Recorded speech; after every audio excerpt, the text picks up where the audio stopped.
In the United States will be remembered as the year of confrontation in many communities between police and the citizens they are supposed to protect. Tear gas. We almost lost count of the number of videotaped killings that brought people onto the streets all over the country. There was Eric Garner, the New Yorker, choked to death by officers as they tried to arrest him for black market cigarette sales. Tamir Rice, the 13-year-old, shot to death by an officer in Ohio after brandishing a replica gun in a playground. Freddie Gray in Baltimore, he died after a so-called rough ride in a police van through the city. Laquan McDonald shot to death by officers in Chicago. Lost on no one the fact that all this was taking place during the leadership of America's first African-American president. If our society really wanted to solve the problem, we could.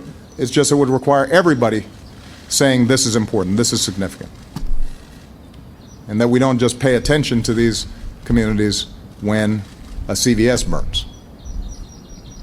And we don't just pay attention when a young man gets shot. Another challenge for him, the spiralling epidemic of gun violence. One of the worst incidents in 2015, the June attack on the historic AME Church in Charleston, South Carolina, a key landmark in America's civil rights struggle. Amazing grace, how sweet the sound.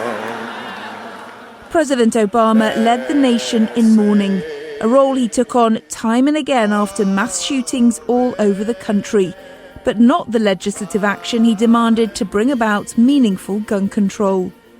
At some point, we as a country will have to reckon with the fact that this type of mass violence does not happen in other advanced countries. After more than 50 years, 2015 saw the reinstating of diplomatic relations between the US and Cuba, with the reopening of embassies in both countries. A year ago, it might have seemed impossible that the United States would once again be raising our flag over an embassy in Havana. This is what change looks like.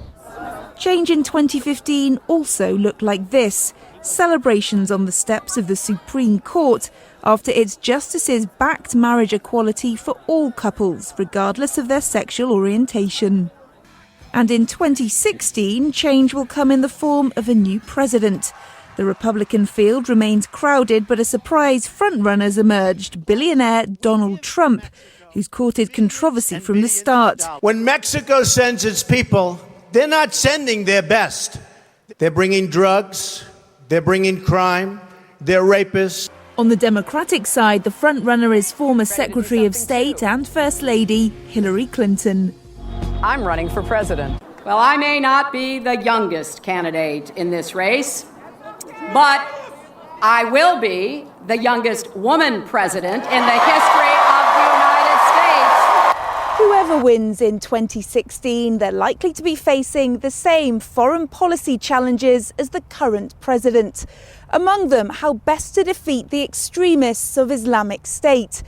And as 2015 comes to a close, that's something that Barack Obama will be pondering, along with how best to cement his legacy as he enters his final year in office. Kate Fisher, SABC News, Washington.